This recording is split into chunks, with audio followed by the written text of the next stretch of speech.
Hello and welcome to the Virginia Solar Summit live stream. I'm your host, Dan French. Thanks for watching. Thanks for listening. The Virginia Solar Summit live stream is recorded before a live participatory audience. Thanks to those of us who are joining live today. Plug into the Renaissance, connect with pros, and participate in the next episode on our website, virginiasolarsummit.com/livestream. The Virginia Solar Summit is a diverse community of solar energy, real estate, environment, and economic development professionals. And we are produced in collaboration towards a common goal to catalyze a solar power renaissance in Greater Virginia that re-energizes our economies, revitalizes our communities, and restores our environment. The collaborative organizations behind the Virginia Solar Summit include Appalachian Voices, the Virginia Department of Energy, the Virginia Department of Environmental Quality, and the Western Virginia Brownfields Assistance Center at West Virginia University.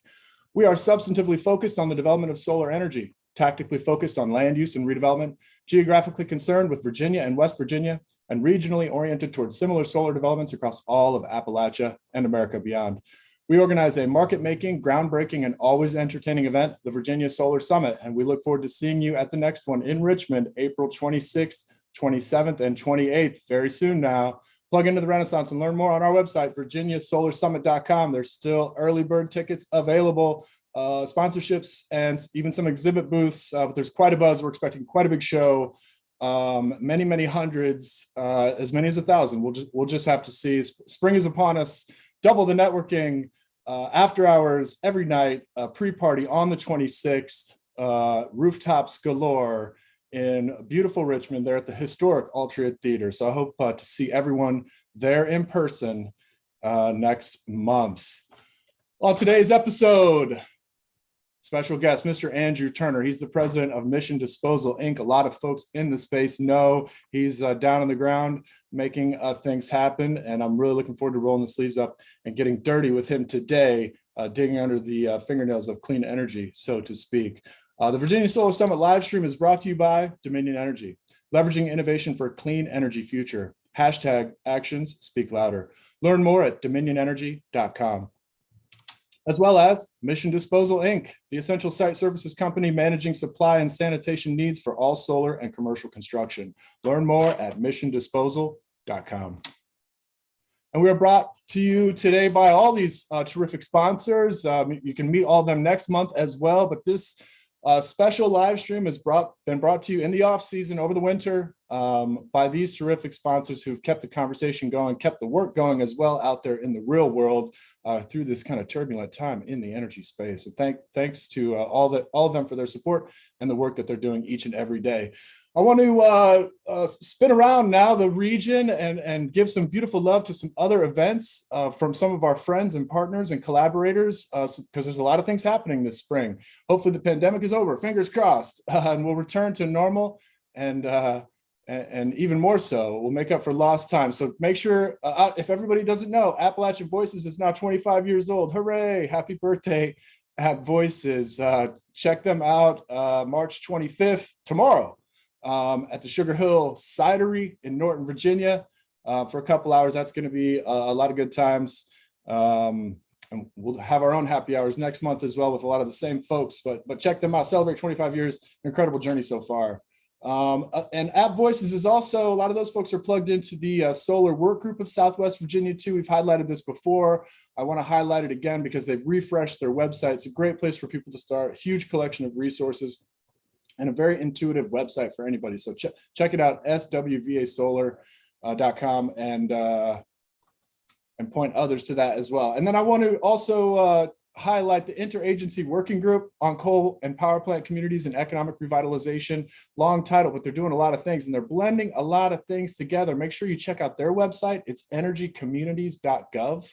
And you can go to energycommunities.gov/funding-opportunities, where you can find this incredible dashboard of all the funds, all federal funds. It's a clearinghouse of potential funding for legacy and energy communities across America, Virginia, West Virginia, Appalachia, and beyond. So make sure you check that out. There's a lot of surprising funding for grant eligible entities that you might not be thinking of, but they're thinking about it over at the IWG, and make sure you check out their website as well. Also from our friends at Appalachian Voices, they've got their spring reclamation webinar series that's going on. It actually kicks off later today What's next after the Reclaim Act? March 24, 2:30 p.m. I hope y'all can dial in, and you can see they're going to go every week with this incredible series for the next month or so, and make sure you check that out. That's going to be dynamite. Notice the pun there, coal and dynamite. Anyway, I digress. Also, if you're in Richmond, local event, March 31st, if you're a Richmond resident and you're interested in joining a solar co-op, our friends at Virginia Energy have teamed up with our very good friends at Solar United Neighbors of Virginia to host this event. It's a webinar, March 30th at 12 p.m. With a Q&A. Make sure you sign up by the deadline. Also, the Spring Resiliency Academy is coming up very soon. Make sure you go to resilientvirginia.org. They've already had one session, but the next Academy session is Community Action, Tools for Resiliency Planning. FEMA Region 3 is plugged in, Mary Radford. If you're a community out there thinking about adaptation and resiliency, I highly recommend this one. But the Resiliency Academy has many component parts, and you can see here March 10 was on economic activities, innovative financing. But you can see the rest of the series come up here, May 12th, June 9. Free webinars, resilientvirginia.org. The Resilience Academy, super cool. And I want to highlight for some of the folks in our audience, I'm pushing the edge. Rewilding, can we use solar to rewild America? Well, let's get some data on that. And that's what DOE is doing. Our friends at the Solar Energy Technologies Office have put out this RFP for a study, $10 million, deploying solar with wildlife and ecosystem services benefits. They really want to get down to the nuts and bolts of this and understand the science so we can start to calculate what is the impact. Because it turns out, wildlife likes the shade. You might have seen a lot of sheep under solar panels lately, but there's Bambi and all the critters underneath the dirt might like some of the shade too. So very important study. There might be some folks in our audience who might apply. It's a significant study, $10 million, and a very benchmark. It will provide a benchmark. It's very important. We'll rely on that going forward. And last but not least, I think, solar is a huge opportunity for our veterans. And folks might not be aware, 20,000 veterans are already in the solar space and working, and more and more every day. And we have a jobs crisis, but solar's onboarding a lot of our veterans from all the services. And I want to make sure folks know about the Solar Ready Vets Network has this event coming up April 7th from 1 to 3 p.m. Matching veterans with solar employers. So make sure you check that out. It's a virtual career expo. Okay, without further ado, really excited to have another very serious person, mission-oriented, no pun intended, project level professional, actually making these things happen, Mr. Andrew Turner, who's joining us live today. Thanks for your patience. You've been standing by, Andrew. I want to get right to you, actually. Let's start from zero. I'll ask you to unmute there, and I can stop the screen share, and we will. I want to know, man, so bio is where we always begin, but how did you end up saving the world at Mission Disposal? Can you give us kind of your career arc? How did you become, a trash man at the top level? Right. So actually, we got to take a step back. I was actually in corrections. Believe it or not, I was a correctional officer making about $22,000 a year. Barely could make it to and from work, but I had thought at the time I wanted to be a cop. So I was kind of pursuing law enforcement as a career, but doors just kept getting closed in my face time and time again. Long story short, Department of Corrections, Virginia Department of Corrections, I signed on there and was 12, 16-hour shifts and putting out resumes for at least 10 of those hours. Really did any sales job that I could, anything that was outside of the law enforcement, because I knew that, that was just coming to an end. So I needed to find something else. One of the companies that picked me up or that I had an interview with was Waste Management. And so it wasn't just a trash company, it was the trash company of all trash companies. So I really became a student. After 6 weeks, Light bulbs got turned on and things just really started to click. And I said, my God, this is what a $150 billion industry looks like. This is pretty cool. It's not rocket science. It's service related, community, driven. There's relationships, and man, you can really do a lot of good. It's one of the most perfect symbols to me of one of those circular economies, where if you build up a good reputation for yourself and you're constantly giving back and supporting the community that you work in, I really just saw the upside. The downside was, not everything with big business is great, and sometimes it's tough working at larger corporations, because down on a minutia level, here where I'm at, there's things that I got to do, my name, my reputation, and things that I speak about that, your word is your bond. So after a little while, I've spent probably 4 or 5 years at that company, started to make some changes, and already had the business plan for Mission Disposal all on paper, and really looked really for that door to open. Spent a lot of time in prayer and just being patient and just waiting for doors to open. And so me and my wife, we moved forward in faith, and ended up, I would say, in 2015. Well, I started the business on paper in 2015. In the first 3 years of the business, I barely made enough to keep the SEC registration together. And so once again, long story short, some doors open in construction rental. That's where I really saw construction, because my previous background is from Fastenal. And so that's nuts and bolts. I mean, tools, all this stuff, and this construction and industrial supplies related. So that's what I love to do, being out in the field, on the job site, chasing the superintendent down, just, hey, what do you need? I'm here to help. And so once I partnered the equipment rental, I'm not an equipment guy. I love dozers, excavators, equipment, everything that we're seeing on these solar farms. I love seeing dirt move, but I'm not the horsepower, torque, and all that. I'm not that guy. I just like being a part of it. But I really saw blending those two, fast pace, being in connection with your superintendents and project managers, really keeping that critical path to job completion. There's a lot of, customer service, not just customer service, but essential service that's on those equipment. So then I took a step back, and that's where the Essential Site Services company came from. When I started, I did kind of backtrack, but there was a door opening when a company moved to this area. And like I do, I went and knocked on the door. He told me I was a perpetrator and get the heck out of here. And he really saw me as competition. And I really said, I don't have anything. I don't have a truck. I don't have anything. I just have Mission Disposal. And this is my goal and my dream, to really start this trash business up from nothing, be net positive on day one, and be able to make a positive impact in my community. And he threw up the fingers and said, sucks to be you, and adios. And it was really that 6-month time frame.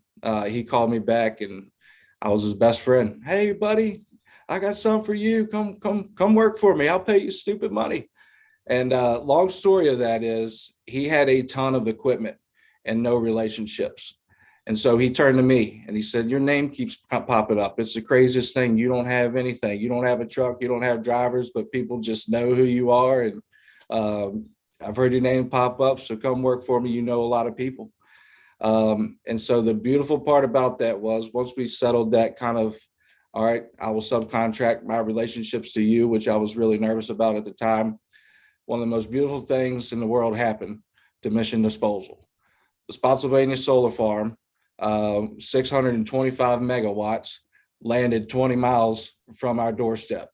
And so it became who's doing it.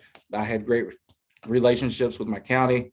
And so we get the information, we bridge the gaps, and it's just a simple, hey, this is what we're doing. And at this time, my customer base here, the ones that I told this plan to 5 years ago and didn't have anything, those were the ones that not only allowed me to subcontract work when they could have easily went direct to them, but they allowed me to subcontract, manage the project, keep it on path, the efficiency, the cleanliness, making sure those things, the little nuanced things. And then they were the ones that said, bring me toilets, bring me this, bring me that, bring me this. And so in a very short period of time, the Essential Site Services was born. So we can legitimately tell our customers from the time you are estimating and planning a project and before you turn dirt, we can send you accurate data on the numbers and financials of all these different essential site services, the dumpsters, the waste management, the metals recycling, the toilets, the hand wash stations, all the sanitation aspects of it. But our end goal here is to divert material from the landfills that are, that's part of the dirty side of the Renaissance, right? There's a lot of construction waste in general, but in this aspect, there's an extreme amount of waste being generated in a very short period of time. And the experts in our industry are, really need to know what they're doing head on getting into one of these projects. So I know I kind of jumped forward a little bit on who, why, what, and where, but that's the short of it. We started from nothing, and it was solar that really has been this catalyst for us. And because the players in this industry really understand when we come to them and tell them, we understand what's happening here on that site from a, small utility scale to, the biggest of the biggest, we can handle at every single level. So they're really taking us seriously, and it's, no exact design of my own. I just feel very blessed to be in this position and have these doors open in front of me, and keep rolling through it. We're building a great team, and good things are starting to happen in a lot of different areas. So we're looking forward to seeing what the future holds. The future is bright. Oh, you stole my tagline, Andrew. Thank Right? you. Yeah, that's okay. I love it. I love everything about that, and I definitely want to get to Spotsylvania. But this understanding that you were just talking about, I think post pandemic, everyone has a new appreciation of these critical path items, these essential services. Like there was many cities where trash wasn't getting picked up for a while, and we kind of forget. We live our day-to-day lives, and we kind of go through. We forget how privileged and spoiled we are. I often like to remind myself, but a lot of other folks, like, could you imagine if your ancestors could travel forward in time and just walk around? They would just be shocked and amazed, right, and wonder what we had any complaints about. Right. Certainly not with this brighter path before us. But can we zero in on nuts and bolts? I was using it almost euphemistically before, but it's not.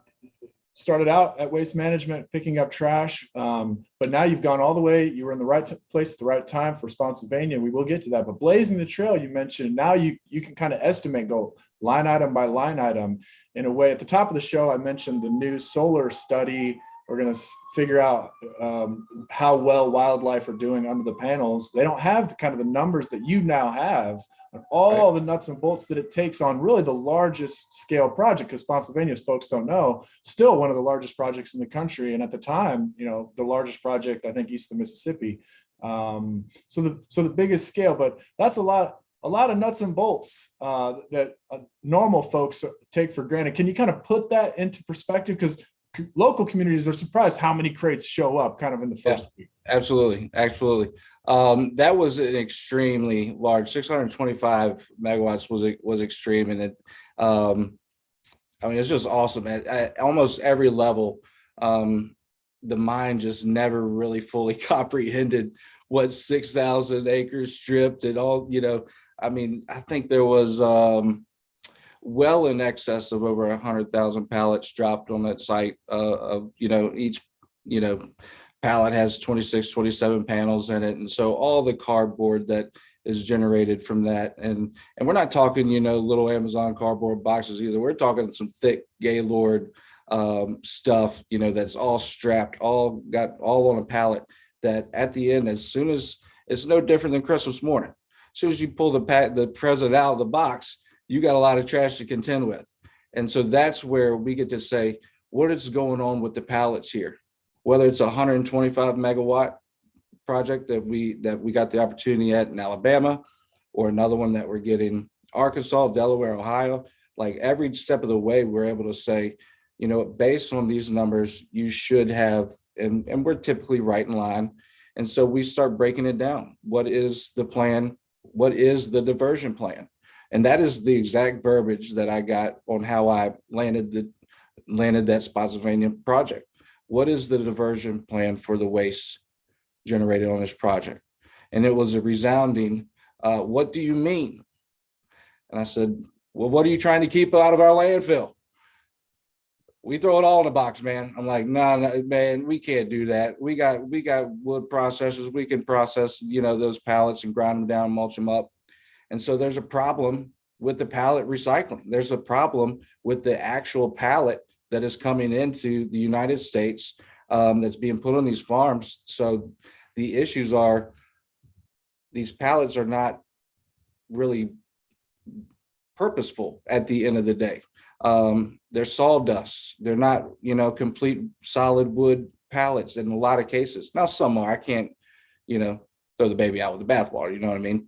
But there's so much stuff that's getting still landfilled that if from the, that's just not thought about, 100,000 pallets at one time that needs to be trucked off of job site, down to 25, 30,000 pallets that we're saying, hey, if we can stack them, we can reduce the number of hauls that we have to use our 30-yard dumpsters on. And, this generates to the bottom line, doing, separating the metals and working with getting your rebate structure and processing and sorting and keeping things on plan. We can implement those things, make the process of the job much more easier, much more efficient, much more safer.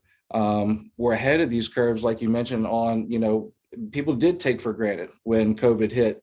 And they said, my first thought was, well, everybody's going to be washing their hands a lot. And so I called my customers and I said, hey, do you need some more hand wash stations? Well, that's probably a good idea. Bring me 5. Hey, do you need some hand wash stations? Actually, yeah, man, that's probably a good idea. Bring me about 10 of them. And it was just boom, boom, boom, getting ahead of the situation. And so I've literally got, all these hand wash stations. My projects are happy, or our projects are happy. And then come to find out, you can't get hand wash stations for, the better part of a year.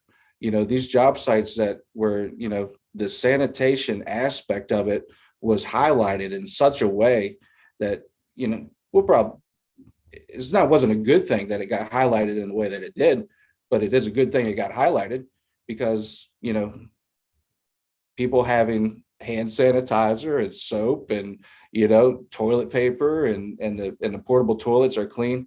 OSHA standards, we have to have 1 toilet per 10 people.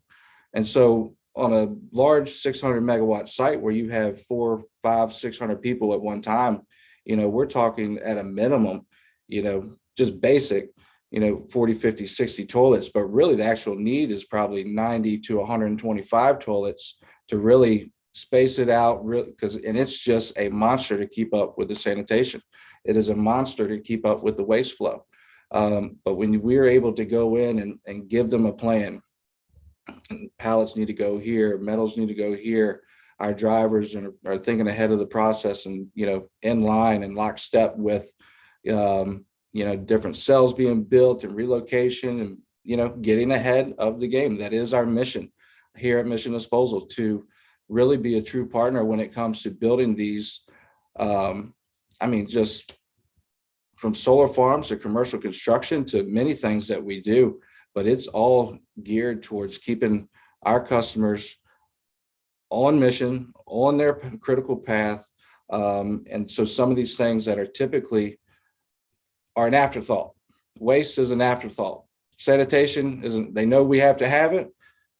We'll go through the checklist. We'll pick the cheapest out of the bunch because it's waste and toilets and, but at this scale, we're essentially talking about harvesting all the resources of a local business, of a small local business with its containers. In one project, there could be a need for 20 containers on a small project. There'd be a need for 40, 50 containers on a larger project. But those smaller companies are kind of not even in the ball game. They're left out of the conversation. These jobs are earmarked for the larger Fortune 500 companies, I'd say across the board, and the ones that, and there's no fault of their own. They've built a big business, but in this renaissance, we have areas where these jobs can build small local businesses if they're given the opportunity. But the problem is they don't have enough resources. They don't have enough cans. They don't have enough drivers. They don't have enough trucks. And so when you go to tell them, hey, I need 20 dumpsters April 14th delivered to this address, they don't have them. It's a renaissance from coast to coast when it comes to construction building, infrastructure building. And so the resources of dumpsters, there's a shortfall.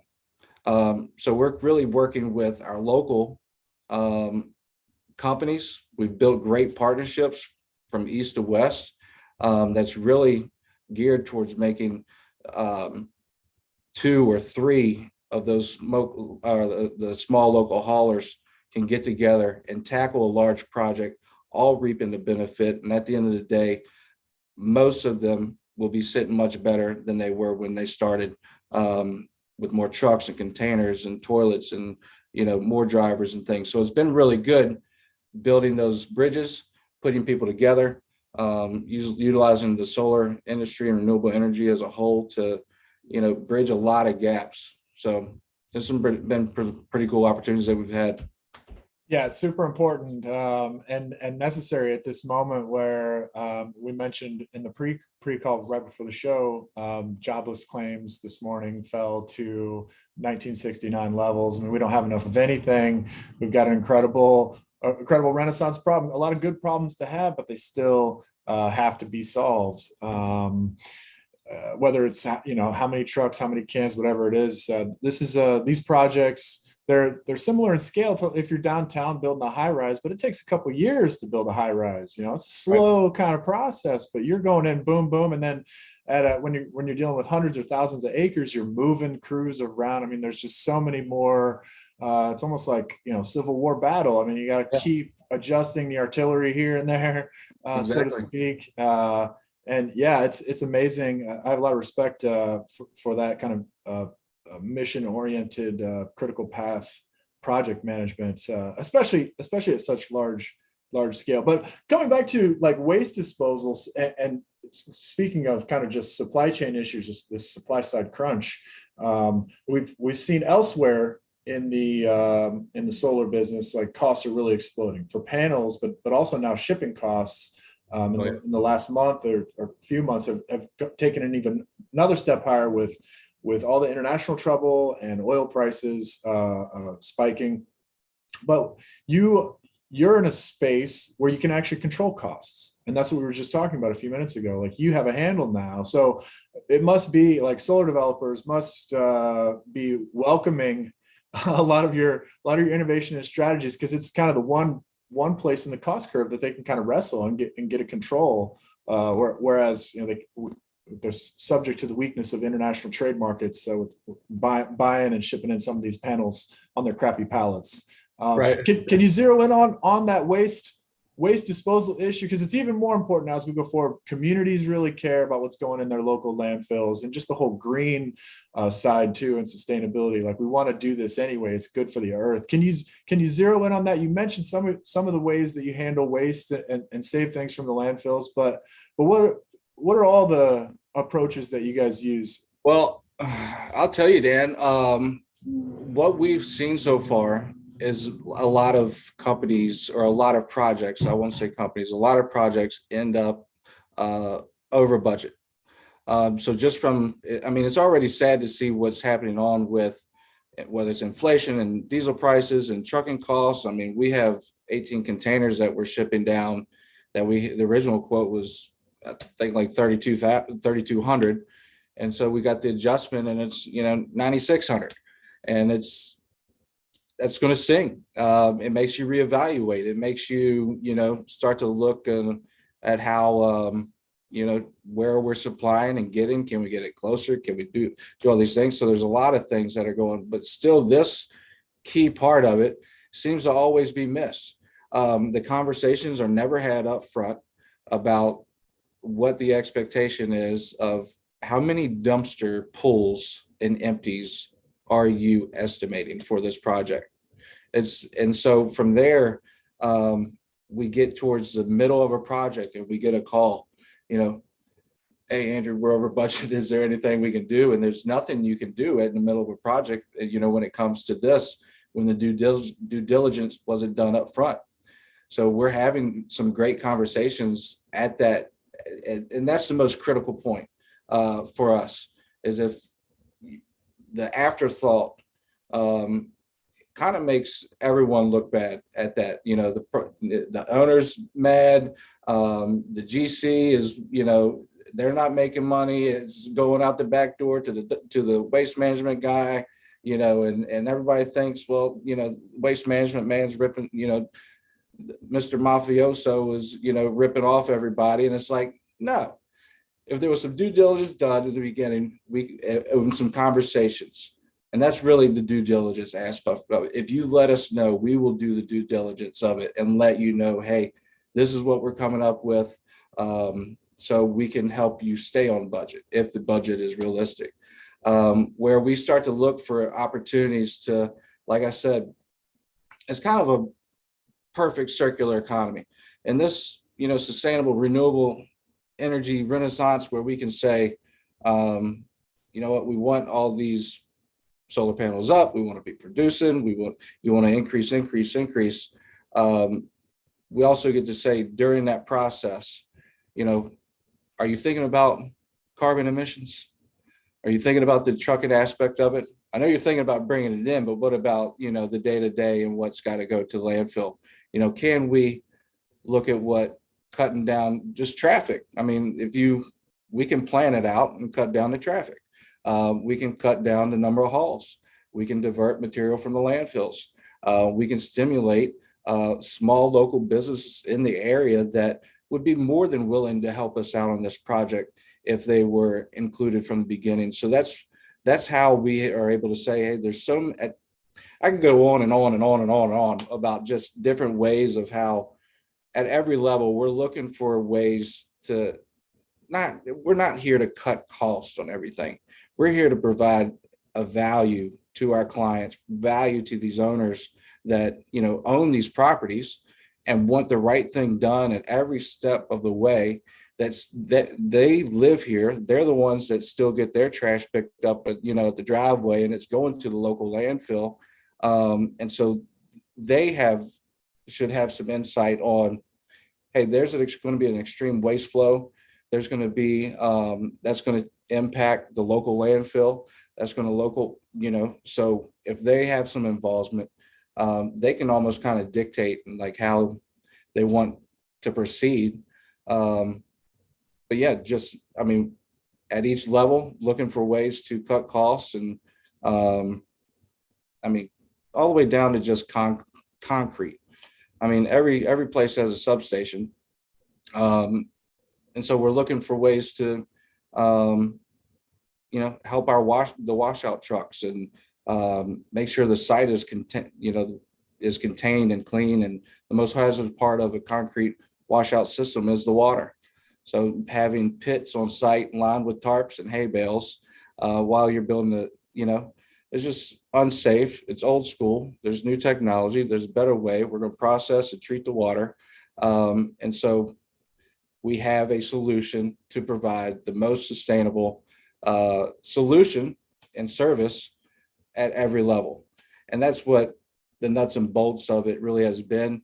Because if someone calls me wanting to cut costs, you know, I may not be your guy, but if somebody is wanting to start with a legitimate plan with accurate numbers, you know, look for the right solutions for the right job, not looking to cut corners, because that's just not who we are.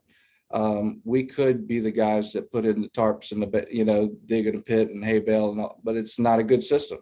We want to treat the water. We want to do those things that allows us to be the most sustainable essential site services company, solutions provider in the industry. You have a problem, we're going to find a solution. And most of these sites are running into issues when it comes to the waste, when it comes to, getting the amount of dumpsters that they need, what they're supposed to do with the pallets when they get them, what, all this stuff. There's just a hiccup because there's really not too many people that are going in and, with this type of niche services, trying to manage the entirety of the project like that. Yeah, it's important from a decision-making perspective just to have a handle objectively on what your range of options even is. But a little planning goes a long way. Or the Brits would say an ounce of prevention is worth a pound of cure. It'll cost you a lot more later, as you said. But you mentioned trucks too. I mean, just being able to organize your truck convoys can be really important. I can't tell you how many times I've been in meetings with locals, and they care about that more than anything. And there's certain places in the community, like don't take, Route 1 between 3 and 7. We don't want 200 trucks at that time. But if you can plan around that and sneak the trucks in at 3 a.m. or whatever, sometimes you have to work around those things. But forget about costs. Just those real operative kinetics on the ground can make a difference for some of these projects. But love everything you said. Can we I really want to square you up now on Spotsylvania. Like, let's make it real. Let's think through this exact prism. Start on day one. I mean, there was a bunch of trucks started showing up. Like, how did Spotsylvania sprout from the ground up? Oh man, so I think that project had been floating through the airwaves for a couple of years before it really hit, the public eye. But once that project kicked off, I mean, I can't tell you how humbling it is to go out to a project that is coming to your backyard. I mean, this is a dream come true, right? To be the dumpster guy and have a 625 megawatt farm where they're going to need 40 plus cans, and it's like, all right. So I took my kids fishing one day. I'll make this story quick. But after we took fishing and we pulled down the main entrance road and not a soul in sight, it was just me and the trees and some empty cutover field. And I got my kids out and grabbed their hands and said a little prayer. And I said, Lord, this thing could change our lives. And 2 weeks later is when I got the call that, hey, Andrew, we're going to give mission disposal opportunity. You ready? Man, I mean, I could, like I said, humbled ain't the word for it, but I was rejoicing nevertheless. Because I knew what it entailed, but I also knew the workload that was going to accompany that as well. But right out of the gate, it was, as soon as they landed, dirt started moving. And I mean, when you watch that amount of acreage get stripped and cleared and see what's really going on with all those horizontal grinders and things like that, I mean, you really start thinking long and hard about how these things are really done. And the coolest part about, not the cool, there's so many cool parts of this, but when you're sitting there watching this acreage get stripped and being fed through horizontal grinders, I'm thinking, well, we have a better solution than that. That is those horizontal grinders and tub grinders on these things are, they work, don't get me wrong, but we have a roll-off incinerator box that is fed by a diesel motor blowing air, has an air curtain shooting across it to keep all the emissions and stuff. So on a emissions level and an efficiency on the emissions level, I believe it's 6 to 8 times better on emissions. It's 10, 12 plus times better on efficiency. I mean, so when you start equating the hours and things like that, but then that's just a better way. I mean, you're reducing that volume of material down to ash. And that was just another cool solution that we'd start to get provided. So that's over 6,000 acres, but then, the pallets of, how many pallets are coming in? Well, we're only going to get about 30, maybe, in a 30-yard dumpster. Let's divide that out by 100,000 plus. That's just basic pallets. That's how many hauls we're going to take. Let's look at some other options. Let's look at some gooseneck trailers and a pickup truck, that might be the better end of it. But let's look at these incinerators and things that we can put on site. And one thing about the incinerators I'd love to mention, because I'd love some support in this, from the grubbing and clearing to the pallets and cable reels and the wood, green waste. The hard part is we don't know where these pallets are truly coming from and the composition of these pallets. So burning them after the fact is really tough. So we tried it. We ran into some EPA DQ issues. So long story short on that, as long as it's green and on that site, so ideally the time of clearing, that is the time to use that solution. But there's so many other aspects of Spotsylvania that I can go into, from the metals recycling that helped us. There's a ton of copper, ton of aluminum, a ton of steel. I mean, just a ton of piles that get bent, and it's just, I mean, the monstrosity of what is going in and underground just to put, panels, 5 feet in the air. It's just wild. It's mind boggling. But at every level, when it comes to that, we've been able to make true partnerships, true relationships. We've watched small businesses go from 2 trucks and 40 containers to now 5 trucks and probably shooting up closer to 200 containers. That was on that project. We've seen other projects go from 1 driver and 1 truck to now 3, and and the sanitation and the number of toilets and things. So that's kind of the opportunity that I want. I don't want to get left out. That's like my personal mission. I don't want to see it pains me to see big businesses come into, right here, we got the VA hospital being built. It pains me to know that not only myself representing this area, but no local business got a chance to service that $90 million project. Those decisions were made long before that ground was ever cut. We went there, and it's kind of those things that do people not realize that not supporting local businesses at this time is, at the end of the day, it's just sad. It's sad that we can't realize that these are enormous opportunities for these rural areas out in Southwest Virginia or up through West Virginia, and people that do have 1 truck and 20 containers. But the goal is we can help manage that relationship. They are our subcontractor. They are working with us. We do have a plan A, B, and C. And sometimes, in some cases, it means getting hauler A and hauler B together and say, hey, through me, we all are going to accomplish this together. We're all going to be better for it. We're all going to make money. You're handling here. You're handling here. Let's get the job done. And then if something's happening, saying plan C, D, and E is implemented, and it's not the general contractor who has no relationship, no information, already under the gun because dumpsters have been piling up for the last 3 weeks. They can't get containers off.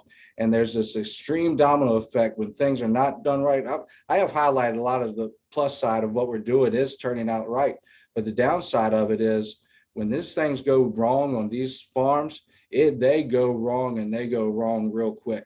Because it's not just 1 container and we'll be there in 2 days. It's, that 5 containers is now turned into 15 containers. And if they're not getting them, I mean, it's just stockpiling. And before they can even get it off, they've already got the one sitting there full.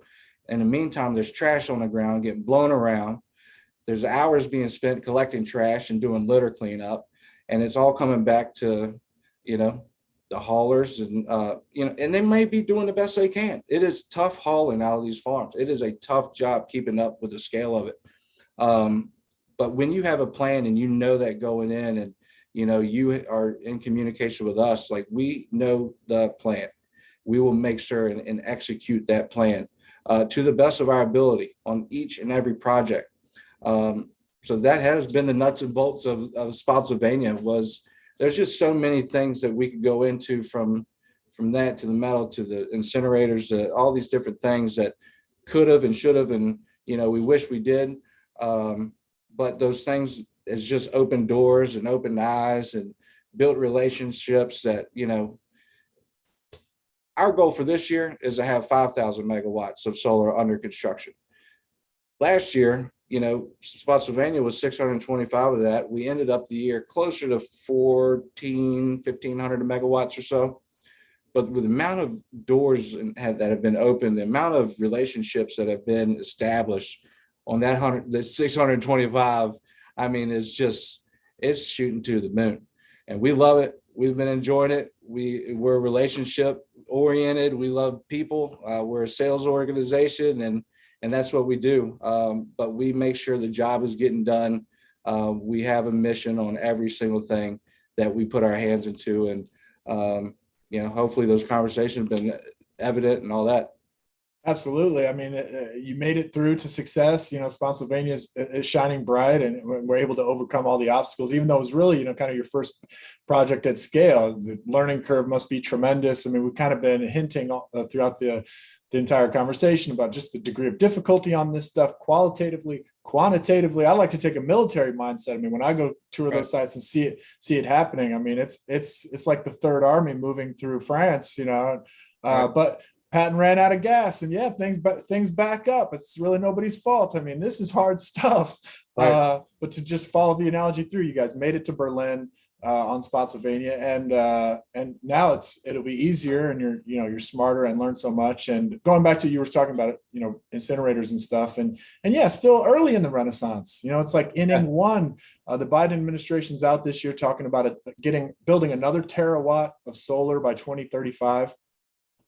Well, that's a lot. That's a lot of acres. That's a whole lot of acres. And I, skating to where the puck will be, we got the electrification of everything. Cars are electrifying. We got drones coming, robots, all this stuff. We might need a lot more power than we currently, when we get to 2035, 2045, we might need even more. And we really got to go build this stuff. So appreciate your Spotsylvania experience. It speaks volumes. It's emblematic that we can actually achieve the scale of Renaissance we need, because the shot clock is ticking. Whether it's climate change or something else, humanity is always presented with challenges. So we got to get while the getting's good, so to speak, and build while we can. But I want to get to the country and spin around. But before we leave Virginia, can I focus you on, because you're on the ground, you've been in Spotsylvania. We care very much about the greater Virginia region, including West Virginia. And we've got the Clean Economy Act. I mentioned the national solar goal, but we have our own goals in Virginia specifically. How is it going? How do you see the market right now? And can you project forward? What's your forward view, maybe over the next, couple years? How are we going to fare on the ground in Virginia? I think we're going to be just fine. I'm hoping so, at least. It's hard to, there's so many things you could just pick apart if you wanted to be negative every day. I think it's beautiful to see, the jobs numbers are down. I love seeing people at work and building, and a lot of these farms that we have gotten on, there has been some labor shortages. I like seeing that there's opportunities of place where really people can build a sustainable life for themselves using renewable energy and learning a new skill set. It's a new trade in and of itself to be part of this. So I think it's awesome to see. I hope it continues, not just because there's a whole lot of waste coming out of here, but I think it's, I just think it's cool. I think the general public here are really receptive to it.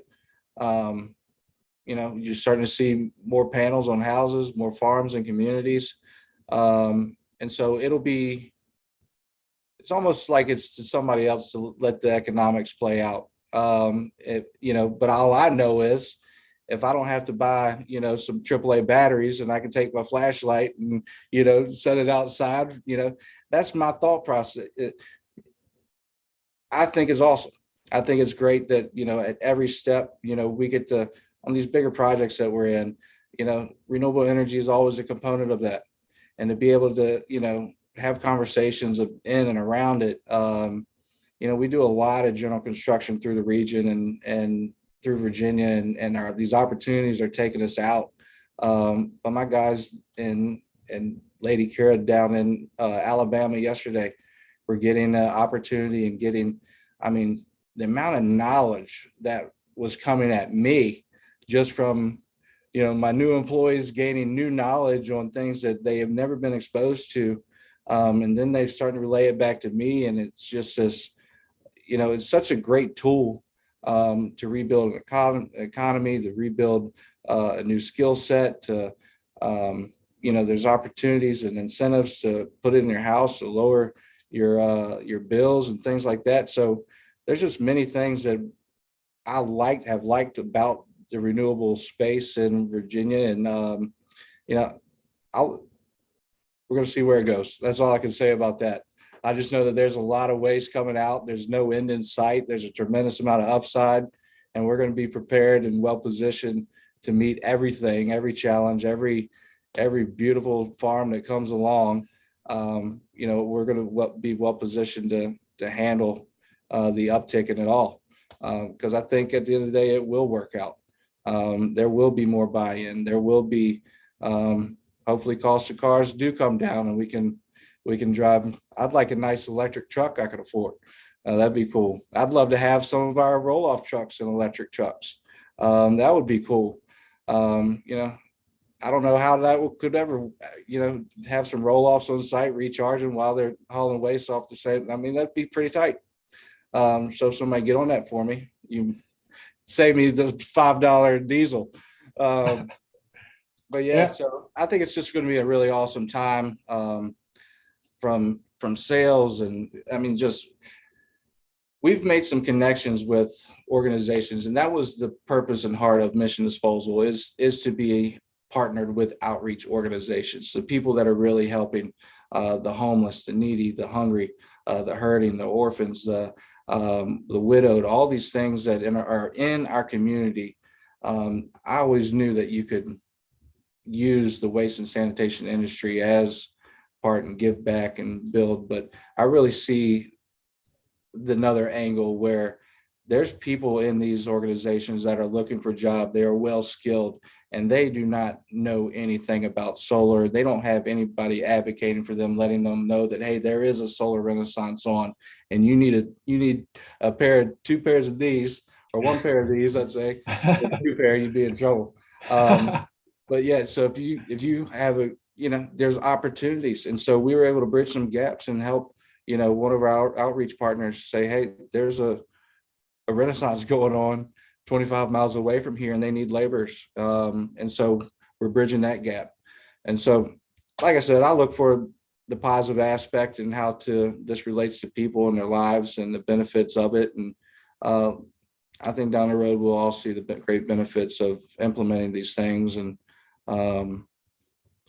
we'll see where it goes. Yeah, thanks, Andrew. I appreciate your optimism, and I'm inspired by just how real it is. We've been waiting for a long time. I'm a rural kid and grew up in a 2-factory town that lost both, and we've been waiting for something to build. Right. And now we've got that's coming online with multiple other things. We got wind, offshore winds coming in big. There's been people been building a lot of warehouses because of Amazon and all this thing, and now we've run out of people.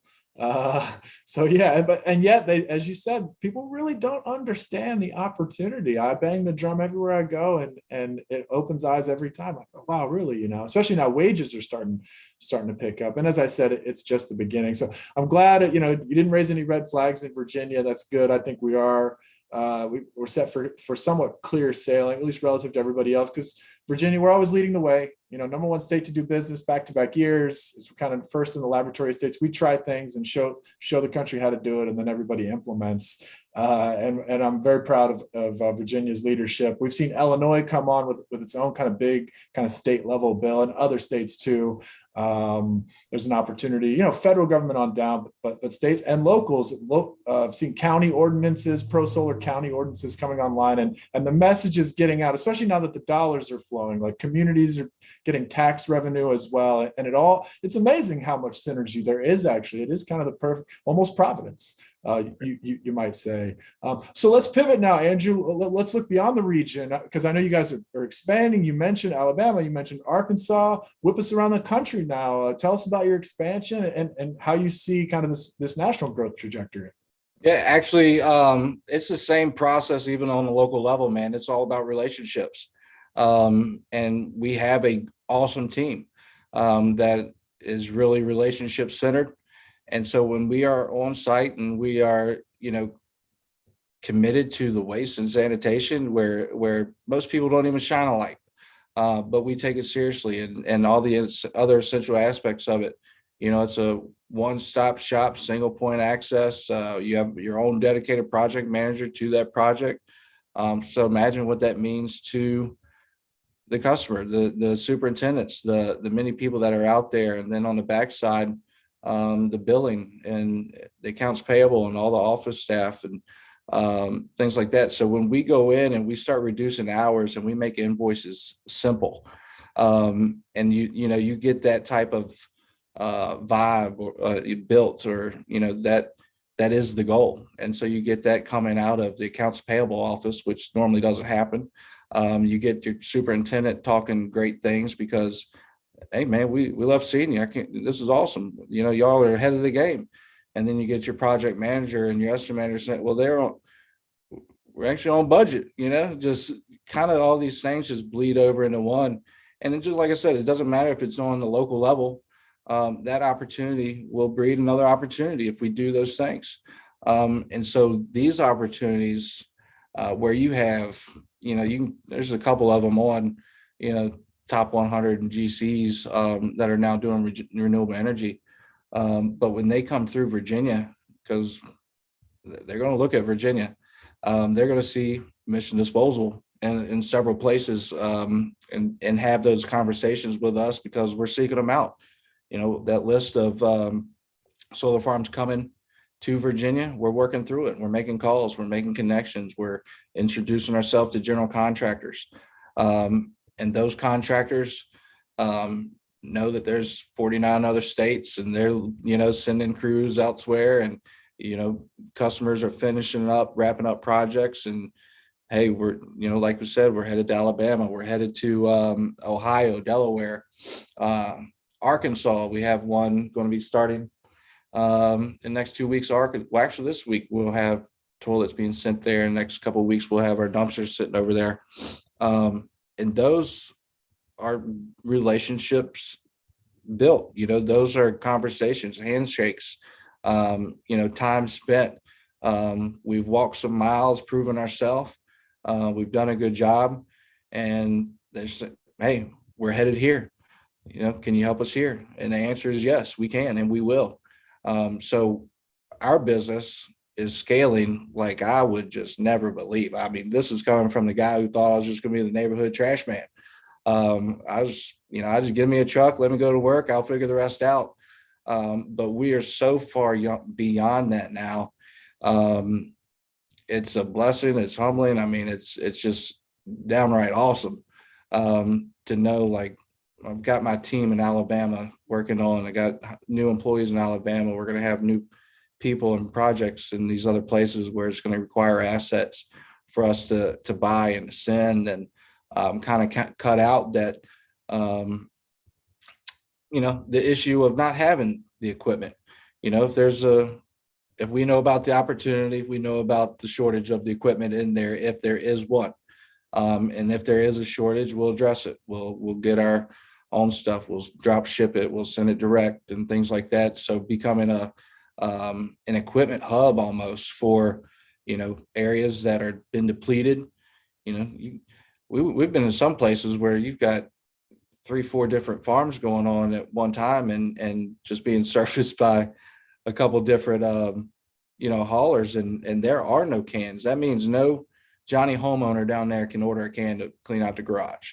Nobody, companies the communities are starting to suffer because they can't and don't have the equipment. And then they're backlogged because they're Johnny's on the solar farm all day. He can't come and help get this can, for 2 or 3 days. So we've been able to cut through a lot of that where our our clients and subcontractors are, they don't have to worry, but our subcontractors don't have to give up their equipment that they need to keep turning and burning, to keep, outside of that one project that they have other customers they need to continue to service. So that's where, it's been a road. We put in some work, some hours, some phone calls. I mean, lots and lots and lots of it. But we couldn't be half of what we are and where we are without having the relationships that we have. And those are going to continue to grow. We're looking forward to it. At the end of the day, we're doing what we say we're going to do. Most people's eyes glaze over when we start talking about trash and toilets, because it's just not a sexy conversation. But when we start talking about why we're doing what we're doing and how this impacts the local community and how we're going to give back to the community, we have a camp that we have a contract on that we are hoping that it will be a camp for special needs children to come, that will renovate, that will make ADA accessible. We might even have a small utility scale solar farm out on the backside of it, running, make it the most sustainable camp in the country. But those are the things that really get us excited. It's not necessarily the waste and the poop, but it's what we get to do through this and through our service that really gets us excited, because we know it's going to leave an impact. We know it's going to change lives. We know that if we just do what we say we're going to do, good things are going to happen and continue to happen. And hopefully it'll be like a moth to a flame. You do good work and you're good company, and you become a place where people want to be and people want to do business with. And you don't find that too often in waste and sanitation. We got great people, but in our industries, but a lot of times it's hard to find, because it's definitely a hard industry to get relationships built in and established, because it's so price conscious, and you get cut out for $5 on just most minimal of things that you would think, really, we ain't gonna do business together because of that. But we get it, it's business. But at the end of the day, we want to do business with people that want to do business with us. And we're going to be men and women of our word. We're going to do what we say. We're going to put our best foot forward on every big project and small project alike. It's about the people that we get to do business with and helping them succeed in this area, and drawing some attention to it. And so it's been really well received. We hope that it will continue to stay that way. But like I said, I believe in doing the right thing, even when nobody else is looking. So my team does too. I will give every one of them say the same thing. And that's how I know, whether it's these different states and the other ones that are yet to come, I know that great things are in store. The business is in good position to do a lot of good things. And so we're just looking for new opportunities, looking for new relationships, looking for new friends that are doing kind of the next things, that really want to really take the burden off their shoulders, of some of this stuff. Yeah, the Renaissance is seriously underestimated. I mean, it's a boom of all booms. It may be the biggest land boom of all time. We'll just have to see in the end, and it's going to overwhelm us all. So appreciate your perspective too, and the way you're doing. I mean, it is, and I believe professionally and personally, we've kicked off a new virtuous cycle. Maybe since the summer of '69, we had industrial decline and energy got expensive and all these things, and we kind of had a descending, an unvirtuous circle, if we will. But now, with solar, I think maybe since the recovery from the last big recession, there's so many positive synergistic relationships. People are rediscovering values and new ways of doing business, and I think it is going to kind of carry us forward. Triple bottom line, people are thinking differently about waste too. I mean, ESG, there's lots of kind of forces now pushing us kind of ever higher and higher. So I think you've got the right model. I think you're in the right place. The values, the team that you've assembled and you'll continue to assemble. We need folks like you in the mix to make it as virtuous on our way up as we can, because every one of these every one of these things makes, I mean, even a sink, you were talking about waste blowing around on site, one straw gets out and kills a poor turtle somewhere on the other side of the world. And, that's kind of a cute joke, but sometimes there is an unfortunate turtle that gets a straw in the nose. So this stuff really makes a difference. But with the balance of our time, we're over an hour in. Really appreciate the business conversation, but I would like to open it up. You mentioned your camp. I want to give you an opportunity to talk about your kind of bigger mission, and we can even go global because we haven't even gotten your background yet. Pray for Ukraine, and I know we talked before about maybe having a wider conversation, which maybe we can get to at the very back end. But I'd really like to hear, specifically. I know you're a passionate person, and you live kind of your life with passion, but you do that through your business, and I'd really like to hear more about your personal quest through business to help do your part for this virtuous circle that I was talking about, but in a very specific way with this camp. Can you tell us more about that? Yeah, absolutely. So with the camp, I couldn't tell this story without mentioning that I am a former preacher's kid, Southern Baptist preacher. So that's how I guess that kind of path maybe kind of led me towards the waste industry, who knows, but I ended up, like I said, I wanted to be a cop, at the time, but doors kept closing, and this camp was at a critical point in my life when I was 10 years old. My dad, like I said, was a pastor, and our little church had bought this camp and renovated it. So from 10 to 13, that's where I learned how to work outside.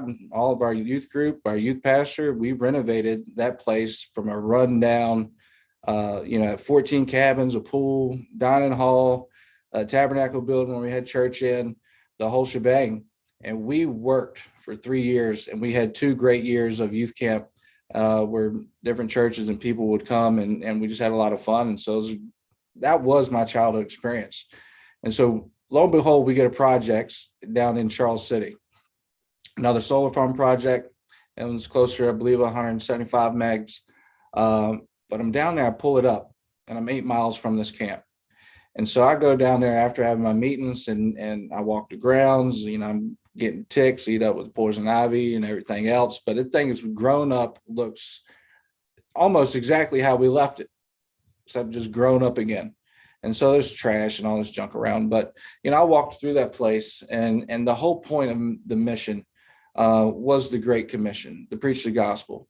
But at the same time, not used as a bully pulpit. My goal is to provide a good culture for my employees, to, that we do the right thing. We have integrity in our business model. We're looking to do good in the community. So one of our verses for the business is Galatians 6, 9, and 10. And at the moral of it, I'll spare you the whole verse, but the moral of it is to do good to all men as we have the opportunity. And so the waste industry and the renewable energy industry and all these different industries create just so much opportunity to create good lives for people, sustainableness, when it comes to finances and just trades and skill sets and things that people will just never imagine that they were doing. So through the mission of mission disposal is not just to give monetarily to every Tom, Dick, and Harry who has a nonprofit. I don't believe in that, but it's really to partner with people and to be a resource in the community that says, I'm going to need drivers.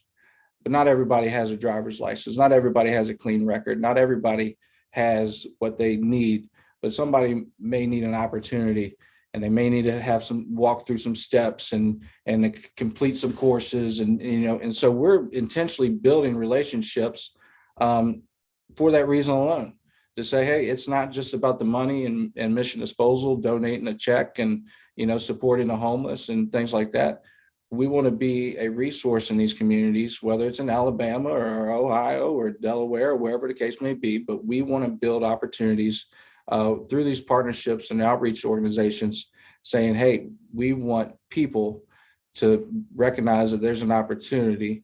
We will help people, meet them kind of where they are, equip them, disciple them, train them, everything that we need to do to get somebody in a better position than where they were. So it's not so much always the money with me.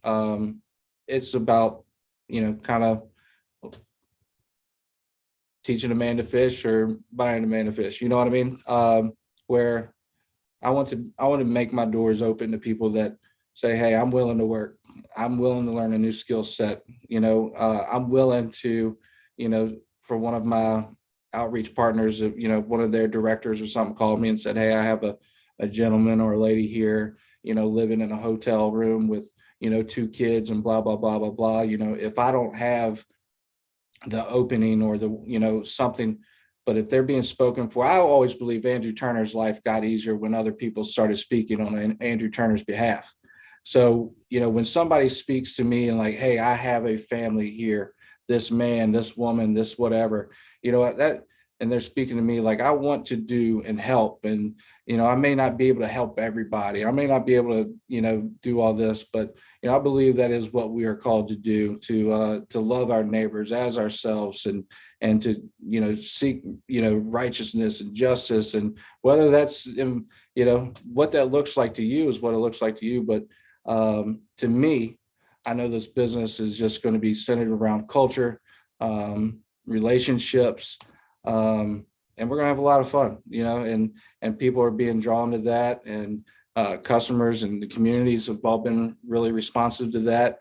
And that is our mission. And like you see on the Pray for Ukraine, our hearts, and everybody, it's not just my company, but we have big hearts. Americans have big hearts. We are generally good-hearted people. And so we don't support or, like what we see, and we wish we could do more. So what we've decided to do is really, if you go to missiondisposal.com /support, you can see some of the organizations that you can support. And so we're not a 50, we don't have that yet. My goal one day is to have our own organization that will run and manage and operate that camp for special needs. But until then, all we're going to do is do what we're good at, and that's kind of point people in the right direction and be a facilitator for people that, hey, if somebody sees our, the Ukrainian flag and, Pray for Ukraine and on the back of a dumpster and, wants to help send $25 to help some child out that's lost both parents. And, now, there's just crazy stuff all over the world. And so where we get drawn and where we get led, and, we want to highlight certain things, and whether it's disaster relief domestically, war internationally, just all these different things that come up and are around us. I don't want to ever lose sight of who we are as a business, as a company, as people. The more success we have, the more we tend to forget where we came from. And, if we can open up opportunities for somebody else, like they've been opened up for us, we want to do that in every way, shape, and form. I really appreciate that perspective. And, I think some people are born, to the time and to the task. And Andrew, I think you're one, just your unique upbringing, kind of making the lateral jump to waste management, one of the biggest shops in the world, getting that perspective. And now here you are in waste, thinking differently, and kind of, you have that virtuous circle just kind of in the back of your mind all the time, which I think is important. As I'm a waste guy of a different perspective. I'm a real estate lawyer, a brownfield guy. I've been cleaning up 400 years of industrial revolution all this time, and we made a lot of mistakes. Now we've kind of each generation's reset the shot clock, and we stand on their shoulders and we get further and further. And I can't hate on the way we got here too much, because it did work and we're here, but we got a lot of mess to clean up. Right. And the way you're kind of minimizing the waste as we go through this last land boom, it fits perfectly in kind of the more positive trajectory that I see for the planet Earth. And it really makes a difference now. The Renaissance is in the doing. now. Yeah. We know what to do, but we really have to do it. And every little thing matters. And yeah, we can talk Ukraine. I think it's really crystallized a perspective a lot of folks already had about the old way of doing things. Big old nation states bullying little nation states. Russia's a huge carbon economy, exporting oil and gas, and they maybe fear that clean energy future that's upon us, upon the world, and certainly taking off here in the U.S.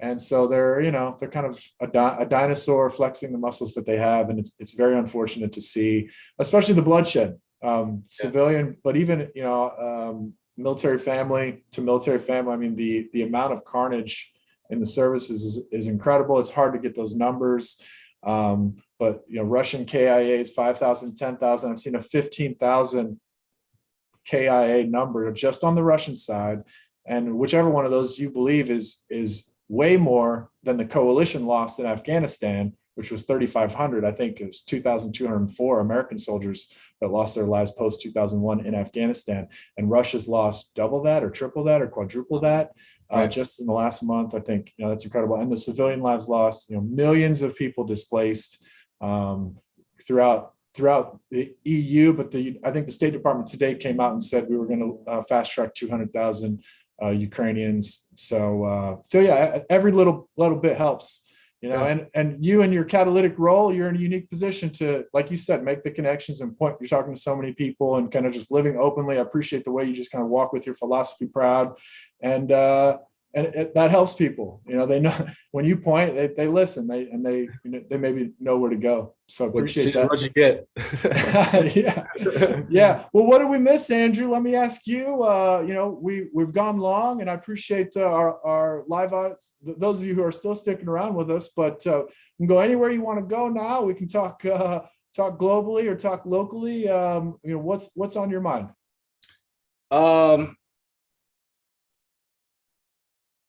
Too much. Yeah, too much, actually. Too much. Yeah, we're just in the middle of a lot of things. So it's crazy on our end too. We're sending our own trucks and things to Alabama. We're gonna be doing it again in another area that we're building up, looking for hiring drivers and operations specialists and just different account roles and things like that. So it's just what is needed is maybe for me to get back to work. Yeah. Well, we're getting to the bottom of the hour, so no, man, we're good. I definitely appreciate the time. I was just kidding on that, but there's just a lot of cool things happening, and we could go there and talk another hour. But we definitely enjoyed the opportunity and getting to know you and some other people, and looking forward to the Solar Summit in April. I'm definitely looking forward to that. So we'll hang out and have a good time, and my team will be there as well. Good times guaranteed. As I said, double the networking. We'll have cocktails and hors d'oeuvres every evening, even after we've, one of the great programs in the world. One of the only, we're very proud solar energy and economic development conferences. We really kind of blend, we kind of avoid climate and some of the other things to really get to the nitty gritty, the nuts and bolts, which is why we're really glad to have you guys on board. Grateful for the work that you do. I know you're working with a lot of the folks in our audience, and probably we'll be collaborating with more soon. And yeah, we'll be shaking hands next month at the Altria Theater and some of the other venues there in beautiful downtown Richmond. But before I let you go, let me give you an opportunity. How can people find you? What do you need right now? Who are you looking for? And how can folks, plug into your mission at Mission Disposal? Yeah, please check out www.missiondisposal.com. You can also call us 1-800-547-2015, which is the year we were established. So 1-800-547-2015 and missiondisposal.com. We have a jobs posting page where if there's opportunities, construction sales is awesome. I mean, just if you like talking to people and you like being outside, you like seeing, from every aspect of things being built around you, we might be a great place to work and find a home and build a career and all that good stuff. So anybody wants to reach out, definitely more than welcome. We'll all talk your head off. I think everybody I've hired so far likes to talk. So feel free and we'll connect. Oh, LinkedIn as well. Mission Disposal on LinkedIn. That's another great place for us. Awesome. Thanks, Andrew. Yeah, I love talking to you guys. I've enjoyed getting to meet your team. They're all great. And there's a lot to talk about. We've kind of been bottled up since the 70s. We got a lot of catching up to do, both in the physical world, as we've been talking about, but just up in our headspace, cerebrally, especially with events moving so fast. We haven't had a chance to catch up. And I'm hoping that the 2020s is that decade when we really, we've got some pain, unfortunately, around the world right now. Especially the developing world. I think the next couple of years, just with food price inflation, history shows that bad usually follow. But here in North America, economy's still going strong, and we'll be that shiny city on a hill, maybe, or the cleanest dirty shirt. Right. But I'm not sure what can displace. Even a recession isn't going to displace the growth in some of these segments, like solar. Right. Solar's one, wind is one. We're almost recession proof at this point, unless the world totally falls apart. And then we'll have other problems. One of the CEOs that we communicate with on a regular, he said, the thing you got to understand is our projects, the next 5, 6, 7, they're already fully funded. Exactly. It's just we ask the bosses when and okay, and then we start. The money is already there. Yeah. And I'm trying, the public doesn't understand. The young people don't understand. This is why we don't have enough workers. I mean, people just, I don't know what it's going to take. Is Elon going to have to get to Mars before we crack the glass ceiling and people just start hoping again? Because that seems to be the thing. Like we want to just sit on the couch and play video games or something. But I can't sit down. I was at BP when we blew up the Gulf. The last time oil went to $150 a barrel, and we were talking about Mad Max and resource wars in Iraq and all this. To me, this is a dream. Like we've got a chance now, at least, before climate change kicks our ass. If we get to work, we're gonna get to that Jetsons future maybe. But my optimism, and yours too, because I know you share just how close that vision is. I mean, you just talked about a 5 or 6 year project pipeline. That we're gonna bake that cake. I like to say it's not a projection anymore. It's in the pipeline. Yeah. But how do we, and maybe this is my last question for you, but how do we get people? You're hiring people, you're talking to people. Yeah. How do you evangelize them, if I can borrow that term, and get them to wake up to the Renaissance? It's right before us. Man, I that's a hard one, because I live on both sides of the fence. I can talk to people that just hate solar. They're the country boys that we all hunt together, and the only thing they know is the solar company is stealing the land, and we can't hunt it, we can't do anything, we're not farming it, it's just totally inaccessible land. But he doesn't realize that the opportunities that come along with that. And so there's just so many ways that we have those conversations, and sometimes you agree to disagree. They're hell bent on one thing that they got stuck up their craw, and really don't care about how it's really going to impact during that time, and how people are getting their skill sets, how over the course of even a short time frame job that somebody in a rural area that there's a nationwide trucker shortage, but it used to be like, if you limited resources in a community, I mean, get a CDL, hit the road, and, all that. But, now you could have literally something come to a rural area, and somebody with no skill sets in solar and anything about it get an opportunity. And next thing they know, that they can not relocate, but go work a job and here and come home with a great company who's going to treat them well and value what they're doing and pay them what they're worth at the end of the day. So you'll get just two different trains of thoughts, and I'm always kind of right there in the middle. I see both angles, and but at the end of the day, it's just all about opportunities and what you want in life. And so I like having conversations where you get to agree to disagree. You might butt heads a couple of times, but you make his good point, I'll make mine. And at the end of the day, hopefully we're helping each other. That's probably one of the reasons why I brought it up to him in the first place. If someone's looking for a job, and whether it's with me or somebody we can connect them with, people are looking for new teachers, police officers, firefighters. I mean, just veterans. I mean, all these different jobs that are out here that are super essential, super valuable, and super underpaid. And so not just to, hey, don't be a teacher because you should be making more. No, that's not what I'm saying. But there's people that are, whether it's a law enforcement officer put their life on the line, somebody who served their country, or somebody that, can communicate, can talk, can, put things together and manage a project and think.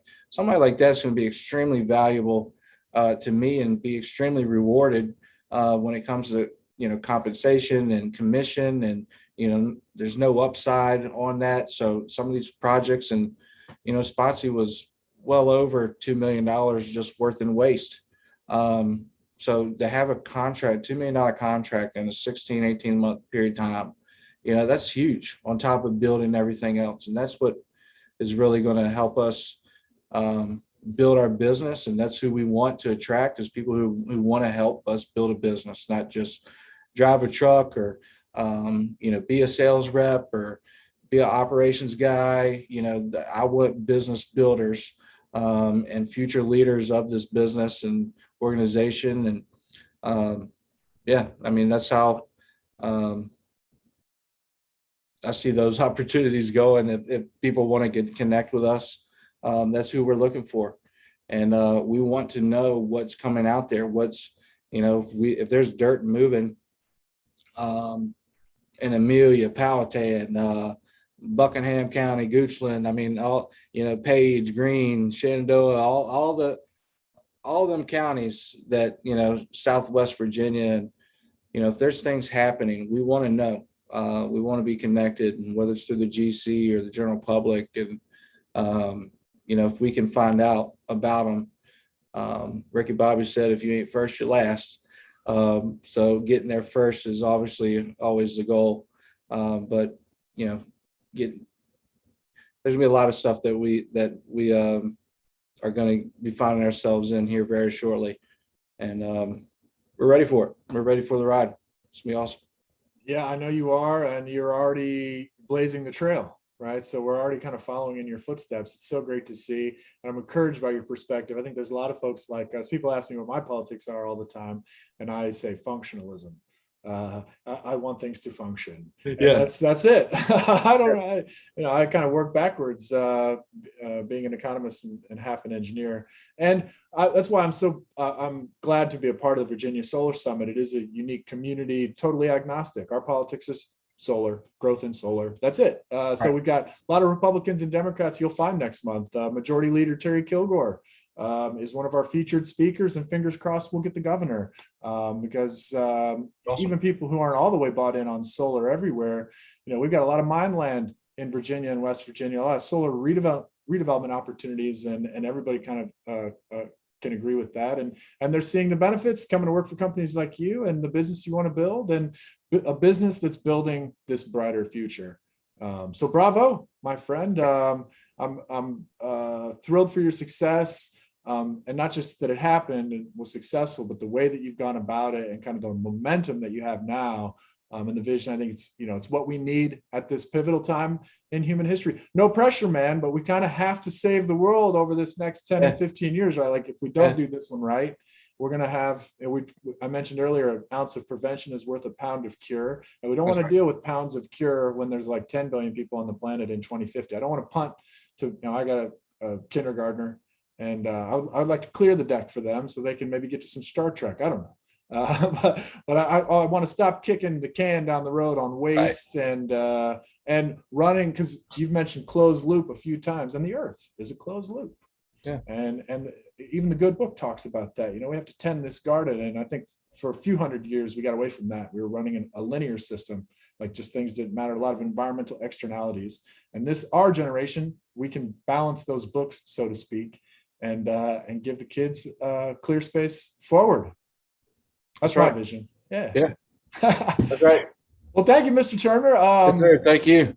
Dude, bottom of the hour, 90 great minutes. It flew by for me in a flash. I hope you had as much fun as I did. And I we did also. still have some folks sticking around, and some who don't even work for Mission Disposal. So Oh, cool. yeah, I was glad y'all could follow along. We'll be archived out forever on YouTube. And I know we've got some pithy clips we'll be featuring on as well. And look forward to seeing you and the whole team there at the Altry Theater in Richmond, April 26th, 27th, to 28th.